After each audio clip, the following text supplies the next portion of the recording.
긴장된 동북아시아 상황, 미중 갈등이 심화되는 이 시기에 미국은 중대한 결정을 내렸는데요. 한국이 그 결정의 중심에 있다고 합니다. 만약 이 결정이 현실로 일어난다면 한국 해군이 동북아시아의 최강자로 거듭날 수 있다고 하는데요. 이 소식을 들은 일본은 충격에 빠질 수밖에 없었다고 합니다. 일본을 떨게 만들고 중국도 긴장하게 만든 한국. 대체 한국에 무슨 일이 일어나고 있는 것일까요?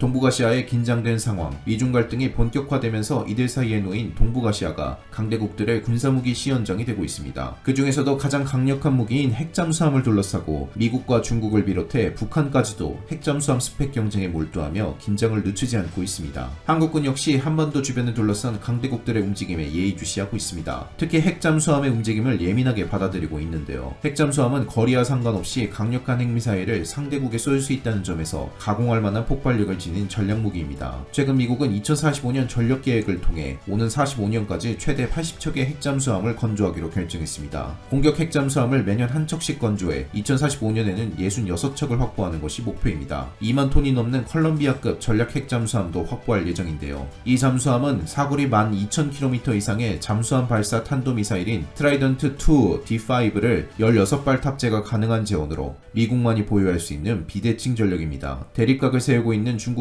미국의 핵잠수함 건설에 자극을 받아 기술 개발은 물론이고 양적 확대까지 노리며 미국을 따라잡기 위해 노력하고 있는데요. 중국 잠수함의 치명적인 약점이라 평가받는 소음을 잡기 위해 중국은 소음을 줄인 7,900톤급 SSN 8척을 확보할 것이라 밝혔으며 19,000톤급의 SSBN 96형도 건조한다는 포부를 드러냈죠. 일본은 현재 핵잠수함 도입 계획을 밝히고 있지 않으나 헌터킬러라 불리는 소류급 잠수함을 여러 보유하고 있습니다. 헌터킬러는 다른 잠수함을 추적하고 격침할 수 있는 스펙의 잠수함을 지칭하는 단어인데요. 미국 군사잡지 내셔널 인터레스트지는 일본 잠수함은 그럴 능력이 된다고 평가하며 소류급 잠수함을 여러 보유한 일본을 무시 못할 전력으로 평가했죠. 심지어 기술력이나 자원에 있어 뒤처진다고 평가받는 북한조차 핵잠수함 개발에 성공했다고 밝히며 화제를 모았는데요. 노동당 8차 대회에서 새로운 핵잠수함 설계가 끝나 최종 심사 단계만 남았다고 밝히며 조만간 SLBM을 탑재한 핵잠수함이 등장할 것을 예고했죠. 이런 상황에서 한국은 핵잠수함의 필요성을 절실히 느끼고 있지만 핵잠수함을 도입할 수 없는 상황입니다.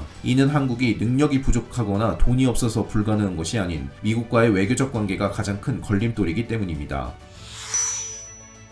사실 북한의 핵잠수함 발표 이전부터 대한민국은 핵잠수함을 도입해 자주국방의 꿈을 이루고 중국과 일본 등 강대국들 사이에서 밀리지 않아야 한다는 의식을 가지고 있었던 상황입니다. 박정희 정부 시절부터 한국은 핵을 도입하자는 생각을 가지고 있었고 1994년 김영삼 대통령 시절 원자력연구소 과학자들에게 핵추진 잠수함용 원자로를 건설하라는 지시가 내려온 적이 있습니다. 본격적으로 핵잠수함을 군에 도입하는 계획도 이미 18년 전에 수립이 되었습니다. 참여정부 시절 362 사업이라는 이름으로 추진이 되었죠. 3조 5천억 원의 비밀 예산을 편성한 이 계획은 현실적인 어려움 때문에 좌초되었습니다. 당장 핵잠수함에 들어갈 소형 원자로를 개발하는 곳부터 시작해 미국의 반대를 이겨낼 수 없었기 때문입니다. 핵잠수함에 필요한 핵연료 사용을 위해선 우라늄을 비롯한 원료 수입이 필수적인데 이를 미국이 엄격하게 관리하고 있죠. 미국은 타국의 핵 개발에 대해선 과민 반응을 보일 정도로 유명한 국가입니다. 특히 한국이 박정희 정부 시절 비밀리에 핵 개발을 추진했던 사실을 안 뒤부터 한국의 핵 개발과 관련된 사소한 일도 그냥 넘어가지 않습니다. 한국은 미국과 2015년 한미 원자력 협정 개정안을 체결했고 이 개정안에 따르면 20% 농축된 우라늄 사용은 가능하지만 군사적 목적 사용은 불가하다고 명확하게 명시되어 있습니다. 미국의 허가가 떨어지지 않는 한 한국이 개발하는 것은 불가능에 가깝죠. 거의 50년에 가까운 핵잠수함 프로젝트는 한국의 수건 사업입니다. 그런데 최근 미중 갈등과 더불어 동북아의 상황이 급격하게 바뀌면서 미국이 갑자기 태도를 바꾸기 시작했습니다. 한국의 핵잠수함 도입에 긍정적으로 보고 있는 것이죠.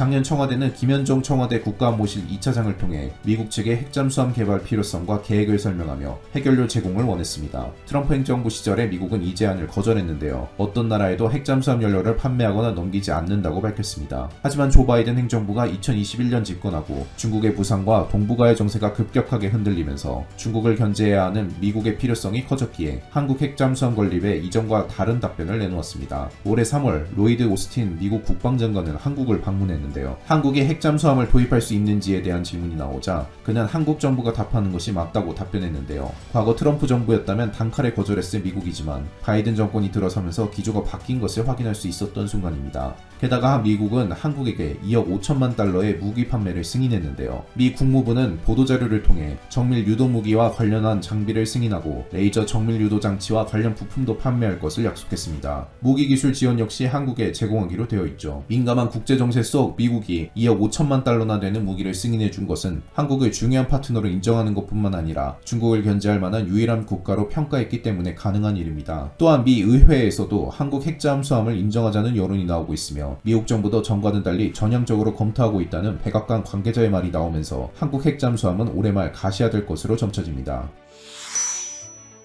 한국 정부도 핵잠수함 준비를 차근차근 준비하고 있는데요. 최근 핵잠수함의 작전 요구 성능이 확정되었다는 소식이 들려왔습니다. 이 소식을 들은 일본은 경악을 금치 못했다고 하는데요. 일본은 현재 소류급 잠수함을 주축으로 잠수함 함대를 구축하고 있습니다. 소류급 잠수함은 재래식 잠수함으로 리튬 이온 전지를 활용하고 있다고 하지만 핵잠수함에 비해 성능이 떨어지는 재원입니다. 심지어 올해 2월 최첨단 잠수함으로 홍보했던 소류급 잠수함이 민간 화물선과 충돌하는 사고를 겪기도 했는데요. 이 충돌 사고로 잠수함 내 통신 기능이 마비되어 휴대전화 를 통해 사고를 보고했던 웃지 못할 일도 일어났습니다. 잠수함의 핵심 기능이라고 할 수 있는 통신 기능이 민간 잠수함과의 접촉 사고로 한 번에 망가지는 것을 국제사회가 목격하게 된 것이죠. 이 사고로 인해 일본 잠수함의 성능에 많은 학자들이 의문을 표하며 일본이 과연 중국과 미국에 대응하는 잠수함을 보유한 것이 맞는지 의심하는 일이 늘어났다고 합니다. 이런 와중에 한국의 핵잠수함 개발을 앞두고 있다는 소식이 들려오자 일본 입장에서는 충격을 받을 수밖에 없었죠. 기술이 뒤떨어진다고 생각했던 한국이 단숨에 핵잠수함을 보유할 수 있고 더군다나 미국이 그 뒤를 봐주고 있다는 얘기가 들려오자 차세대 잠수함으로 예정된 타이게이함을 전면 개편해야 한다며 일본 내에서도 뒤떨어지는 일본 잠수함에 대한 불신이 터져나왔다고 합니다. 조만간 한국 핵잠수함이 실전에 배치된다면 독도를 비롯한 영토 분쟁 지역에 일본이 영향력을 행사할 수 없게 됩니다. 한국 핵잠수함의 힘 앞에 일본의 어떤 무기도 제 힘을 발휘할 수 없기 때문이죠. 이제 한국은 일본을 신경 쓸 필요도 없을 만큼 강력한 해군력을 보유한 국가로 거듭나게 된 셈입니다. 앞으로 대한민국이 지금처럼 강력한 해군력으로 일본을 압도하는 일이 계속해서 일어나기를 바라겠습니다. 시청해주셔서 감사합니다.